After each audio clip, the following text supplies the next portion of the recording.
Why do multilingual children sometimes reject a language? That's the topic of today. I would like to share with you some common reasons why this can happen, how to avoid it, and how to handle the situation if this is already the case.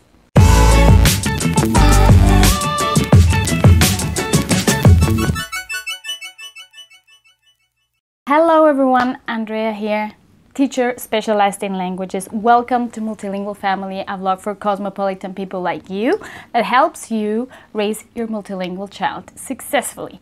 On this channel, I share with you tips and tricks and useful material. So if you're new here, consider subscribing to my email list for free material. So let's get started. The first most common reason why multilingual kids tend to reject a language is lacking frequent quality exposure.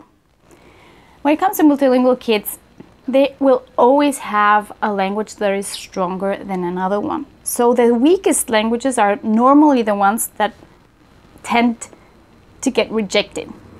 And this might be the case because they don't have enough vocabulary, enough sentence structures to express themselves properly.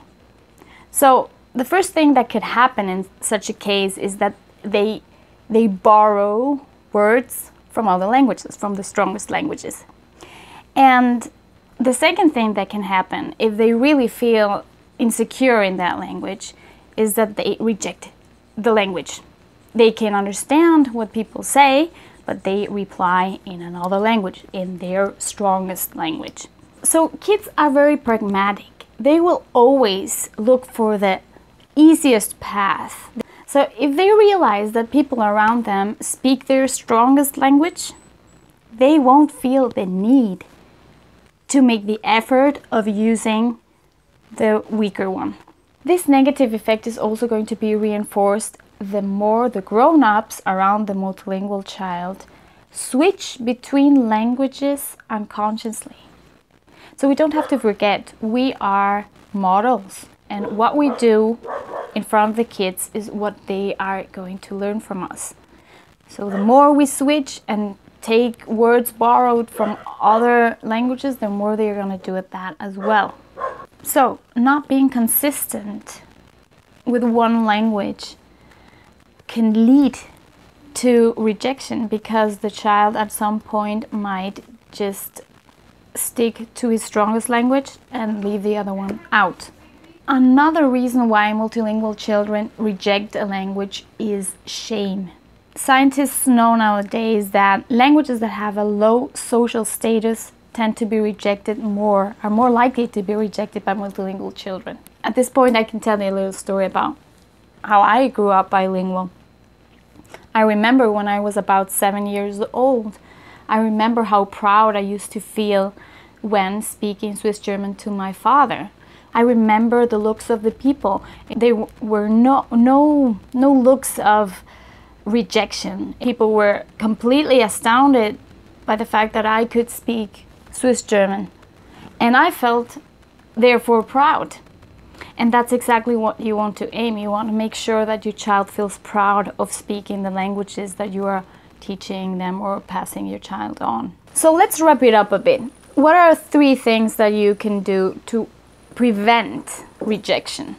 First of all, expose your child to high quality language sources. Preferably, the source should be a human being because kids learn the best in a real human interaction, mostly when they are small. Then second of all, be as consistent as possible with the use of the languages. If you want to speak more than one language, that's no problem. You can do it, but you have to use a strategy. It has to be consciously. I'm going to put down below a link to other videos where I explain thoroughly how you can do it if you want to speak more languages. But other than that, really try to be consistent and try to stick to the languages that you are speaking to your child, to one language at a time. The third thing that you should keep in mind is to speak the languages proudly. Kids feel it if something doesn't feel right.